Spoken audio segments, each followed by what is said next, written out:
అన్ని దేవాలయంలోనే అందించడం జరుగుతుంది. ఖాళీ పూలదండలు, అల్పాహారం, లైటింగ్, భజన అలా ఏర్పాటు చేసుకుంటే వైభవంగా జరుగుతుంది.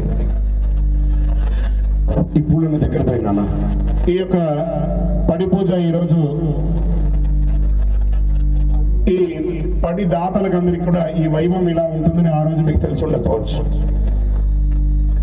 వాస్తవానికి ఈ మొట్టమొదటి పడి పూజ మరియు పడి దాతలుగా ఉన్నటువంటి దాతలు కానీ, విగ్రహ దాతలు కానీ, ఇప్పుడు మీరు అన్నారు చూసారా, సిమెంట్ కానీ, సేవగా కానీ 26% కానీ ఎంతో వైభవంగా. ఇదే కాకుండా తెలియకుండా 5,000, 10,000, 100, 200 ఇచ్చిన వాళ్ళు కూడా ఉంటారు. ₹1 ఇచ్చిన వాళ్ళు కూడా ఉన్నారు. Very good. ప్రతిదానికి లెక్క కూడా ఉంది. ప్రతిదానికి లెక్క కూడా ఉంది. ఈయన ముందే మాస్టర్ ఊరికే ఉండడు. ఎంతో సేవ చేసిన వాళ్ళు ఉన్నారు. అంటే చాలా మందికి ఇక్కడ తెలుసు, ఒక దేవాలయం మాట్లాడకూడదు, విధి నిర్వహణ చేయాలంటే ఎంతో ప్రయాసలు కూడింది. బ్రహ్మశ్రీ డాక్టర్ చంద్రమౌళి గురుస్వామి గారు వారి ప్రతిష్ట ఎన్నో వందల దేవాలయాల ప్రతిష్ట చేసిన దాంట్లో ఈ దేవాలయం కూడా ఒక నానుడిగా చిరస్థాయిగా నిలబడిపోతుంది. అలాంటి మహానుభావులు రావడం అనేది కూడా మీరు చేసుకున్న పుణ్యమే. నేనేమన్నాను ఇంతకుముందు, తప్పట్లు తట్టే వాళ్ళు మనసున్న మహారాజులు, తప్పట్లు తట్టని వాళ్ళు, తప్పట్లు తట్టన వాళ్ళు ఏమంటారు? అయితే తప్పట్లు తట్టిన వాళ్ళంతా మీకేరు చెప్పుకోండి. అది ఒక్కసారి చెప్తా, మళ్ళీ చెప్తామా? అలాంటి మహానుభావులు ఇక్కడికి రావడం మనమందరం చేసుకున్నటువంటి భాగ్యం. ఆ 80 వయసులో ఇన్ని ప్రతిష్టలు చేసి మనకంతా ఓపిక ఉండదు కానీ వారి అబ్బాయికి నాకు 54కే మొత్తం అన్ని దిగిపోయింది. ఇక్కడ ఒక పక్క చక్కెర వస్తుంది, ఓపిక పోయింది. ఈ తిరుపతి రెడ్డి ఏమో ఇప్పుడే చెప్తా ఉంటాడు, హాస్పిటల్లో ఉంటాడు. నాకు ఆగమంటలే. ఈ స్వామి ఇల్లు నాకు ఎక్కడుందో తెలియదు. ఈయనేమో నా కోసం గల్లీ తిరుగుతున్నాడు. ఈ వీరారెడ్డిను ఆ పొట్టి స్వామి వీళ్ళిద్దరు, గురుస్వామి ఎక్కడ అని. మళ్ళీ జయేంద్ర స్వామికి జమ్మికుంటకు ఫోన్ చేసి, గురుస్వామి వీరారెడ్డి స్వామి ఇంటికి పోండి, ఆయన మీకే వస్తే ఎదురొస్తున్నారని. గురుస్వామి ఫ్లాట్, నేను ఫ్లాట్, వీరారెడ్డి స్వామి ఇంటికి పోయిందే తెలుసు. అలా పడుకుండి పోతే 2 గంటల సేపు ఆ అమ్మస్వామి ఛాయ్ పెట్టించేంత వరకు అసలు ఒళ్ళు తెలియకుండా నిద్రపోయామంటే, ఆ శిఖరం ఎక్కి, ఆ పైకి ఎక్కి, ఆ విగ్రహం పెట్టి ఆ 9 గంటల 48 నిమిషాల కోసం ఆ ఎదురు చూస్తున్నటువంటి ఆ చూపు ఉంటుంది సారా. కన్న తల్లి ఏమో 9 మాసాలు మోసి అనస్థీషియాలో ఉంటుంది. ఆ పాపను చూస్తుంటుందో బాబుని చూస్తుంటుందో తెలియదు, కానీ బయట ఆయా కానీ నర్సు కానీ వచ్చి ఆ తండ్రి చేతిలో నీ కొడుకు పుట్టాడు అనగానే ఆ తండ్రి ఆనందం చూడాలి చూసారా. అలా మీ అందరి ముఖంలో ఆనందాన్ని ఈరోజు నేను చూశాను. అలా చూసాను నేను. మా అయ్యప్ప వచ్చేసాడు. వాడు ఆ విగ్రహదాత అయితే వాడు చెప్పుకోలేకపోతాడు, ఆగమైతున్నాడు. దేవుడిని ఎట్లా చూస్తాడు, నవ్వుతాడు, నన్ను చూస్తాడు. వాడికి ఏం చెప్పాలి అర్థమవుతలేదు. పేరేంది? వాడు దేవుడు చూస్తాడు, నన్ను చూస్తాడు, దేవుడు చూస్తాడు, నన్ను చూస్తాడు. వాడికి మాటలు వస్తలేదు. వాడికి పొద్దున అయిందా లేదు అట్లా అంటే గబరగబరవుతున్నాడు. అంటే ఈ యొక్క ఒక్కొక్కరికి ఒక్కొక్క రకమైనటువంటి అనుభూతి. వాడు వీపు చూపి, వాడు పొగడు కానీ నా వీపు చూపించి కూర్చున్నాడు. సో ఒక్కొక్కరికి ఒక్కొక్క రకమైనటువంటి అనుభూతి.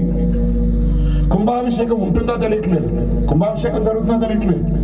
ఆ ఎక్కడ ఉనికేమో తిరుపతి రెడ్డిను వీరారెడ్డి ఆవేశంగా కొట్టించేసారు సెంట్రింగ్. కాకికేం తెలుసు ఎద్దుకుండా అంటారు చూసారా. ఆ మెట్లు ఎక్కేటప్పుడు తెలిసింది మాకు, దాని దిమ్మ తిరిగింది మాకు. ఆ వేడికి పొక్కలు వచ్చేస్తున్నాయి కాళ్ళు. అక్కడెక్కితే ఇటు ఊగుతుంది, ఇటు ఎక్కితే అటు ఊగుతుంది.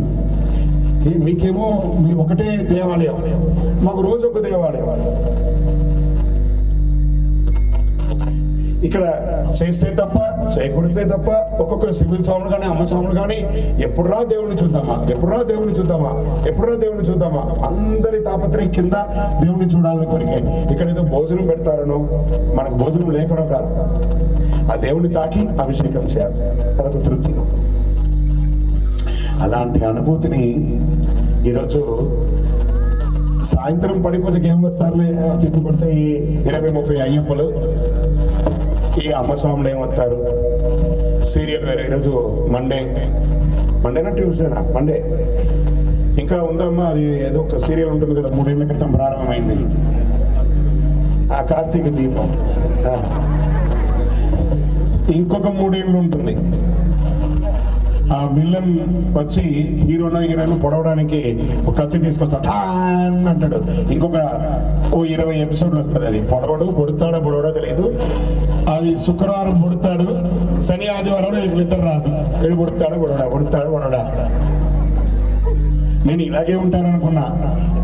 చూస్తే అయ్యప్ప స్వాములు లేటుగా వచ్చారు, అమ్మ స్వాములు అందరూ ఫుల్గా వచ్చి కూర్చుండిపోయారు.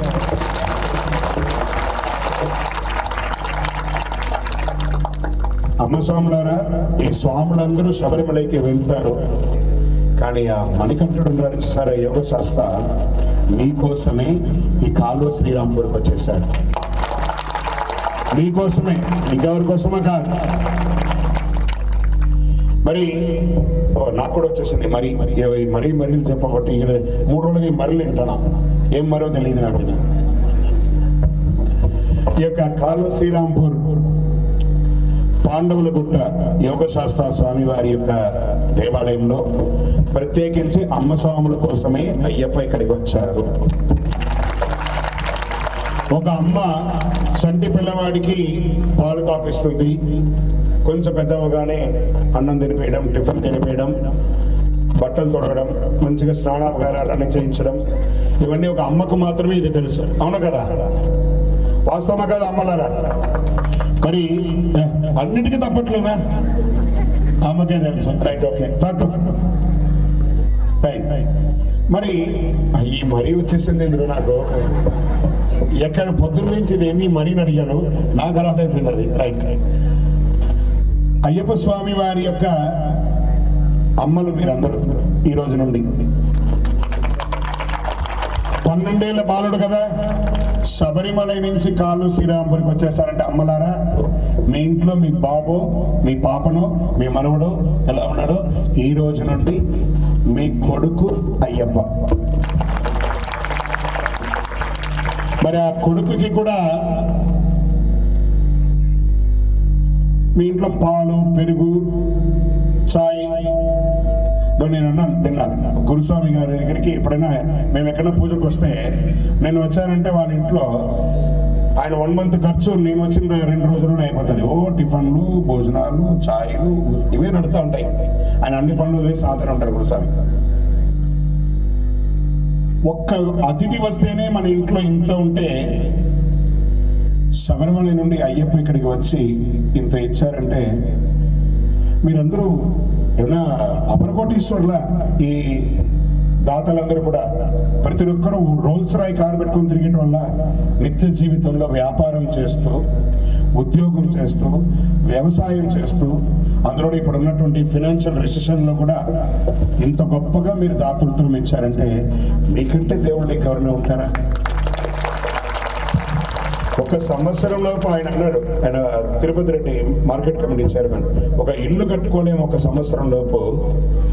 అలాంటిది ఇంత అందమైనటువంటి దేవాలయం అయిందంటే సామాన్యుల సంకల్పం కాదు. ఇది సామాన్యుల సంకల్పం కాదు. మళ్ళీ ఏదో హైదరాబాద్ పట్టణమా, వరంగల్ పట్టణమా, కరీంనగర్ పట్టణమా, జమ్మికుంట లాంటి పెద్ద కాన్స్టిట్యూషన్ అంటే ఒక మండలం. ఎంత గొప్ప మనసు అండి మీది. ఇక్కడ ఉన్న ప్రతి ఒక్కరు కూడా మనసున్న మహారాజులే. మీకంటే గొప్ప వాళ్ళు ఇంకెవరు ఉంటారు? ఏదో ఒక దాంట్లో మీకంటే తోపలు ఉంటారు, అట్లా మీకంటే ఇంకా గొప్ప వాళ్ళు ఎవరు ఉంటారు? అవునా కదా? ఎంత అద్భుతంగా ఒక్కొక్క రూపాయి అండి. వీడి విగ్రహం ఇచ్చాడు, ఆయన పడి ఇచ్చాడు. ఎంత కష్టపడితే ఈ డబ్బు ఈ మగవాళ్ళు ఇచ్చారని అనుకుంటున్నారు, కానీ మీ అమ్మ స్వాములకే జోహారండి.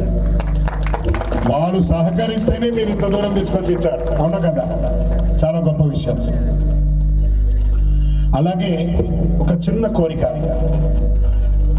నిన్న నేను వచ్చినప్పటి నుంచి మంచినీళ్ళు అని అడగానే ఎవరో వెళ్తారు, ఒక కవర్ నిండా వాటర్ బాటిల్ తెస్తారు. అందరూ నేను సగం తాగుతాను, తిరిగి చూస్తే అందులో బాటిల్ ఒక చుక్క నీళ్ళు ఉండదు. అందరూ తాగుతారు. తప్ప రైటా కాదు, అందరికీ దూపైతుంది. పేరేంటి? వెంకటేశ్వర శర్మ గారు మంచినీళ్ళు అడిగారు. రాజుగారి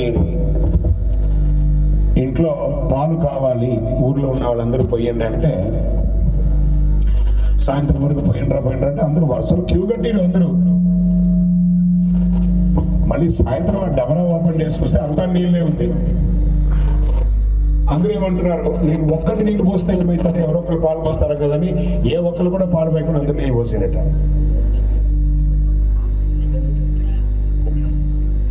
వాటర్ అని వచ్చేసి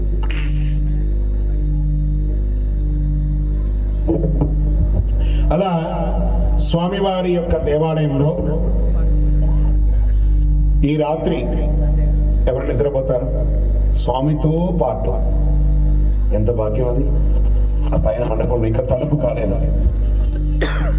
అన్న జ్వరం. ఉపవాసం అంట కదా, కార్తీక పౌర్ణమి రోజు, ఏకాదశి రోజు, వైకుంఠ ఏకాదశి రోజు, శివరాత్రి రోజు ఉపవాసం అని చెప్పి లీటర్ బాదం పాలు, 6 డజన్ పండ్లు. ఆ ఉపవాసం కాదు, ఉపవసించడం, స్వామికి సమీపంగా వసించడం. ఈరోజు స్వామితో పాటు ఎవరు నిద్రపోవడానికి సిద్ధంగా ఉన్నారు? మేము కాదు, నేను అన్నది. నేను పైసలు ఇమ్మంటే ఇస్తాను, కానీ ఇలాంటివన్నీ కండిషన్ పెట్టి నన్ను ముందుకు రక్కుంటున్నాడు ఈయన. స్వామితో పాటు పైన తలుపు పెట్టలేదు కాబట్టి ఈరోజు అందరూ పైన చక్కగా పడుకోవాలి. అర్థమైందా? ఒక ముగ్గురు లేపరు, ఇంకెవరు లేపరా? Very good. స్వామితో పాటు అందరూ పడుకోవాలి. బెడ్షీట్ లాంటివి తెచ్చుకొని పైన పడుకొని మళ్ళీ శుభ్రంగా చేసుకొని పొద్దున 6:30 పైన క్లీన్ చేసుకోవాలి. రైట్. మరి రేపు స్వామివారికి దీపం వెలిగించాలి. దీపం వెలిగించాలంటే ఏం కావాలి? ఫస్ట్ ఏం కావాలి? దీపం కావాలంటే నూనె కావాలి. ఈ నూనెతో దీపం వెలిగించడం వల్ల ఏం లాభం దేవాలయంలో? జ్యోతి వెలిగెను, మకర జ్యోతి వెలిగెను, అయ్యప్ప స్వామి కరుణాని జ్యోతి వెలిగెను. ఆ వ్యాధులు, కర్మ వ్యాధులు సహితం తొలగిపోతుంది దేవాలయంలో దీపం వెలిగించడం వల్ల. ఎవరా మహానుభావులు? స్వామి, నా వంతుగా స్వామివారి దేవాలయానికి ఒక దీపారాధనకు నా వంతుగా సహకరిస్తాను అన్నవాడు ఎవరన్నా? నూనె ఇంకా డబ్బులు రుసుములు అంత లేదు. 15 లీటర్లు 2-3 రోజులకే వస్తుంది. Very good. దీనికి ఒక్కసారి ఏం చేస్తారంటే, మీరు నాకు ఇప్పుడు ఎవరైతే వాగ్దానం ఇస్తున్నారో వాళ్ళు 1 సంవత్సర కాలం ఆ వాగ్దానం ఇవ్వాలి, ప్రతి నెల ఇవ్వడాలి. అది తమని పేరన్నారు? శ్రీనివాస్ గారు. మీరు నూనెకి మీకే తెలియాలి, మీరు మీకు వ్యాపారస్తులే కదా, నాకు తెలియదు. లేదు, నూనెనే ఇప్పియాలి, మాకు పైసలు వద్దు. మాకు ఒక 25 కిలోలు పడుతుంది నెలకు. అవును, ప్రతి నెల సంవత్సర కాలం 25 లీటర్ల నూనె. ఉండండి పూర్తిగా అవని. ప్రతి నెల చెప్పండి, ప్రతి నెల 25 లీటర్లు నేను, నా కుటుంబ సభ్యులందరూ పంపిస్తా. అంటే కాదు, నేనే స్వయంగా వచ్చి ఇస్తా. నేను, నా పిల్లలు, నా భార్య పిల్లలు 1వ తారీఖున, అంటే వచ్చే నెల 1, ఈ నెల అయితే రేపే. ఎవరన్నా నవ్వారంటే మరి వచ్చే నెల నుంచి 1వ తారీఖున, రేపు మాత్రం తీసుకొచ్చి ఇచ్చేసేయండి. దీన్ని కూడా మీరు ఏం చేస్తారంటే 1 లీటర్ బాటిల్గా ఇవ్వండి. కారణం ఏమంటే డబ్బాలు ఇస్తే వంచేటప్పుడే సగం కింద పోతుంది. ఆ 1 లీటర్ బాటిల్ ఇస్తే మళ్ళీ ఇంకోటి ఏమంటే కాటన్ సీడ్ ఆయిల్ అంతా ఇవ్వకూడదు, నువ్వుల నూనెనే ఇవ్వాలి. Very good. వారిని ఇప్పుడు అభినందిద్దామా గట్టిగా? మనసున్న వాళ్ళే తాపట్లు కొడతారు. శ్రీనివాస్ గారు 25 లీటర్ నూనె అంటే ఒట్టిగా కాదండి. నేను వ్యాపారస్తునే, ఆయన వ్యాపారస్తుడే. 1 లీటర్ నూనె ఎంత అవుతుందో అందరికీ తెలుసు. నువ్వుల నూనె సుమారుగా ఉంటుంది అది ఖర్చు. వారికి నిజంగా అభినందించాలి గట్టిగా. వారికి కంటి చూపు సరిగా కనబడకపోయినా పడిదాతగాను ఉంటూ సేవలు అందిస్తూ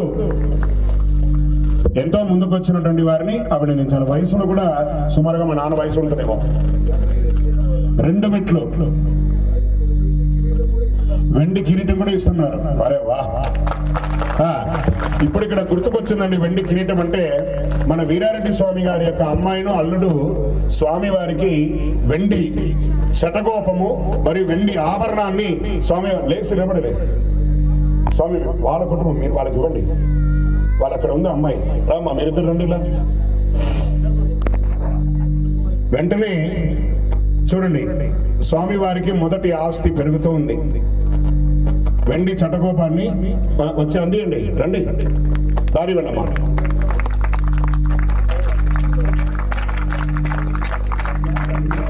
ఒకళ్ళు దారి ఇవ్వండి. అక్కడ ఆవరణం స్వామికి ఇవ్వండి. అమ్మా బాబు తీసుకో అయ్యా. డబల్ నడుము కట్టు. స్వామి వారికి ఒకసారి అందరికి చూపినాన్న అటుపక్క ఒకసారి అటు చూపించు అందరికి. స్వామి వారికి వెండి చట్టగోపాన్ని అమ్మ అటుపక్క అందరికి చూపించండి. ఆభరణాన్ని స్వామి వారికి అందజేస్తున్నారు ఈరోజు. ఇవన్నీ ప్రెసిడెంట్ గారు, మీ మామగారు ఇంట్లో ఇక్కడ దేవాలయం ప్రెసిడెంట్, వారికి అందజేయండి. Very good. కమిటీ వాళ్ళు దీన్ని ఎవరైనా ఒకరు జాగ్రత్త పరచండి. దీన్ని విశేషమైనటువంటి దినాల్లో స్వామి వారికి వేయాలి. Very good. మీరు ఎందుకు వచ్చవచ్చు వారికి ఇచ్చేసేయండి. అంటే ఇలా స్వామి వారికి దీపం వెలిగించేశారు. ఈరోజు వీరారెడ్డి స్వామి మీ ఇంటికి వస్తే మాకు ఈరోజు ఏమి ఇచ్చారు మీరు? చాయ్ కదా. చాయ్ ఎందుకని? మధ్యాహ్నం భిక్ష పెట్టారు కాబట్టి. మరి వెంటనే స్వామి వారికి నాకు సాయి చెప్పాడు ఈరోజు, స్వామి మాకు అక్కడ పూజలో ఇచ్చినటువంటి 2 చిన్న వస్త్రం ఉంటే స్వామికి కట్టాము, రేపు కట్టడానికి స్వామి వారికి వస్త్రం కావాలి కదా, మీరు చెప్పండి. ఎక్కడ సాయి ఇక్కడ చెప్పాడు, ఒక నీల వస్త్రం స్వామికి కట్టారు. ఎవరైనా బట్టల దుకాణం ఉన్న వాళ్ళు కొన్ని వస్త్రాలు కొన్ని తీసుకొచ్చి అందజేయండి. టవల్స్, చిన్న చిన్న లంగా బట్టలు. ఎవరైనా ఉన్నారా ఇక్కడ బట్టల దుకాణం వాళ్ళు ఉన్నారా? ఉన్నారా? కొన్ని బట్టలు ఈ రాత్రికే రెడీ చేసి పెట్టుకొని రేపు పొద్దున వచ్చి ఇచ్చేసేయండి. వెరీ గుడ్, శుభం. తర్వాత ఇప్పుడు అల్పారం ఉందా? మాకు ఉందా? రైట్. రేపు ఉదయం అల్పారం తింటారా మీరు? తినరు. మధ్యాహ్నం భిక్ష తింటారా? రాత్రి అల్పారం తింటారా? మరి స్వామికి కూడా రేపటి నుండి ఉదయం, మధ్యాహ్నం, సాయంత్రం, రాత్రి 4 సార్లు నైవేద్యం ఉంటుంది. దాన్ని ప్రాతకాల నైవేద్యం, ఫస్ట్ నైవేద్యం అంటారు. మాధ్యానిక నైవేద్యం మధ్యాహ్నం అంటారు. గురుగారు మీ గుడిలో జరుగుతుంది కదా ఇది. అదేవిధంగా ప్రదోష కాలంలో సంధ్యా సమయంలో నైవేద్యం. పైన ఎవరో మాట్లాడుతున్నారు. అదేవిధంగా రాత్రికి హరివిరాసనం ఇప్పుడు కూడా మనం పాడతాం. స్వామివారికి ఇప్పుడు నైవేద్యం రెడీ చేసేసాం. రాత్రికి హరివిరాసనం అయ్యాక ఒక నైవేద్యం, 4 నైవేద్యాలు పెట్టాలి. 4 పెట్టాలా స్వామికి? అంటే మనకి ఇళ్లలో కూడా మనం భిక్ష పెడితే, ఇంటికి పిలిస్తే మన భిక్షలో ఇక్కడ ఇటుపక్క తెలంగాణ ప్రాంతంలో ఏమేమి పెడతారు భిక్షలో? 18 రకాలు. స్వామి మా మాత మొక్కుకున్న స్వామి మిర్చి బజ్జీ పెట్టాలి. నిన్న వచ్చి ఒక గొప్పతనం ఏం తెలుసా? ఒక జీరా రైస్ తీసుకొచ్చి, గురుస్వామి మీ చేతుల మీదుగా వడ్డిస్తే బాగుంటుందని జీరా రైస్ తీసుకొచ్చి నాకు ఇస్తాను. పోయిపోయి నాకే దొరికాడు. అయ్యప్పటికి జీరా రైస్ ఇది ఎక్కడి నుంచి వచ్చింది కథ. సో అలా కాకుండా ఇవన్నీ నటన, మనం తినమని అన్ని తింటాం, పబ్లిక్ లో మాత్రం అవునా కదా, బరాబర్ తినుడే. అదేదో సివిల్లో తినండి, అయ్యప్పుడో కాదు. సాత్వికమైనటువంటి ఆహారం మన దేవాలయంలో ఎప్పుడు వంట చేసినా అల్లం కాదు, ఎల్లుల్లిపాయ, ఉల్లిపాయ, గరం మసాలాలు వాడకుండా ఈ రోజు నుంచి శాసనం మన గుళ్ళో వండకూడదు. ఓకేనా? తప్పట్లు తట్టాలని చెప్పాను, ఇక్కడ ఇస్తున్నాను. దానికి నైవేద్యం, స్వామివారికి నైవేద్యం ఇవ్వడానికి మనసున్న మహారాజులు, స్వామి నేను నా వంతుక నైవేద్యానికి సహకరిస్తాను అని అన్నవాళ్ళు లేచి నిలబడాలి. ఒక అమ్మ లేశారు, నాకు ఒక 18 మంది కావాలి, నెలకు 1118 రూపాయలు ఇవ్వాలి. లేండమ్మా మీరు ఇప్పుడు 18 మంది కావాలి నాకు, స్వామి వారికి నైవేద్యం ఇచ్చేవాళ్ళు. బాబు అక్కడ రాసుకోండి. పూరం రాజు గారు, అశుతోషి రామ్ గారు, అమ్మగారు జ్యోతి గారు, నాకు ఇవ్వడం కాదు, అక్కడ మీ పేరు మీ ఫోన్ నంబర్ ఇస్తేనే ఉంటుంది. పైకి వచ్చారు, మీరు పైకి రండి ఒకసారి. మార్తా కుమార్ ఎవరు? లేవాలి, లేచి నిలబడు. నీకు రికమెండేషన్ ఆయన, నువ్వు చెప్పవా నీ పేరు? నన్ను నీ పేరా? బాబు పైకి వచ్చాడు, నిలబడకూడదు, రావు లోపలికి రా. ఎవరు చెప్పారో వాళ్ళు నిలబడాలి. నీ పేరేంటి? మల్లారెడ్డి. 1118 రూపాయలు నెలకు ఇచ్చి 12 నెలలు ఇవ్వాలి, క్రమం తప్పకుండా. అక్కడే ఉండండి. మీ వారేనా? మీరైతే మీ వారు చెప్పేశారు కదా, కూర్చోండి. మాలికపురం అమ్మవారు కూడా వాళ్ళే ఇచ్చారు. Very good, super super. మీరు రైట్, ఓకే. మీ అబ్బాయి కూర్చో. రైట్. ఎంతమంది అయ్యారు బాబు? నువ్వెవరు? నువ్వు ఎవరి తరపున? పిల్లలంతా కూర్చోండి, పెద్దవాళ్ళు చెప్పండి. పిల్లలు చెప్పడం ఏంది? కూర్చో, నువ్వు కూర్చో. నిన్ను నమ్ముతాను, నిన్ను పిల్లలు పెద్దవాళ్ళు నమ్ముతాను నేను. చెప్పు. నువ్వు కూర్చొని స్కూల్కి వెళ్ళాలి, ఇలాంటివన్నీ చేయకూడదు. అర్థమైందా? నన్ను అల్లం ఆడ అభినందన్. నీ పేరు చెప్పరా బాబు? అల్లం అభినందన్ ఎక్కడ అంటే మేము వెతుక్కుంటూ కూర్చోవాలి. డబ్బులు ఇచ్చేవాడు ఎవరు? అల్లంల రాజు. నిలబడు నిలబడు. నిదానపురం దేవయ్య. 1, 2, 3. మీ పేరు అన్నారు? గుర్రం రాజు, పూరం రాజు. ముసుగు రవీందర్ రెడ్డి, కరీంనగర్. ఈ పూజ చూడడానికి వచ్చి ఇంప్రెస్ సంపాదిస్తున్నారు. పుల్లూరి చంద్రమోహన్, పుల్లూరి రాంబాబు. Sir Tirupati Reddy sir. బాబు ఏం కావాలి? కూర్చోయ్యా. ఇంకెవరున్నారు? నాకు 18 మంది అయ్యారు చూడు. ఆగాదు, పెంచండి. ఎవరో 18 మంది అయ్యారో చూడు. కోరే రాజు. అక్కడ ఎవరో ఒక పేరు చెప్తున్నారా లాస్ట్ లో? మందల రామిరెడ్డి. పందల రామిరెడ్డి గారు, మండల రామిరెడ్డి గారు. 118 రూపాయలు ప్రతి నెల 12 నెలలు ఇవ్వాలి. ఒకేసారి ఇచ్చినా సరే లేదా 2 సార్లు ఇచ్చినా సరే. నెల వసూలు ఉండదు, ఎందుకంటే ఆ వచ్చే వస్తువులు పెట్టే వారి నైవేద్యం అంతా కూడా ఏర్పాటు చేయాలి కాబట్టి. బాబా లైట్ లో కనబడట్లేదా నువ్వు? ఇటు కనబడమ్మా, ఇటు కొంచెం ఇటు జరుగు. ఇప్పుడు కనబడ్డాం. ఆవుల శ్రీనివాస్. ఎంతమంది అయ్యారు? 12 అయ్యారు. ఇంకొక 6 కావాలి. రామిడి తిరుపతి రెడ్డి స్వామి గారు 13 అయ్యారు. ఇంకా 5 అవకాశం ఉంది. ఏదో పేరు చెప్తున్నారు అక్కడ. 1118 రూపాయలు నెలకు చొప్పున 12 నెలలకు ఇవ్వాలి. ఒకేసారి ఇచ్చినా సరే లేదా 2 సార్లు ఇచ్చినా సరే. ఎంతమంది అయ్యారు చూడన్నాయా? 13 అయ్యారు. ఇంకొక 5 అవకాశం. అయ్యప్ప స్వామి ఎన్ని కొండల మీద ఉంటారు? ఎన్ని కొండల మీద ఉంటాడు? 5 కొండల మీద ఉంటాడు అయ్యప్ప. మనకి ఇప్పుడు ఎన్ని కావాలి? 5 కావాలి. కొన్నాల సూర్యనారాయణ, కోనాల సూర్యనారాయణ, బోనాల సూర్యనారాయణ, బండ రామకృష్ణ గారు. ఇంకొక 3 అవకాశం ఉంది. వైనీల సంపత్ గారు, గడ్డం రంజిత్ గారు, గోదావరి కని. పెద్దిరెడ్డి రాజిరెడ్డి హైదరాబాద్, దొడ్ల రమేష్,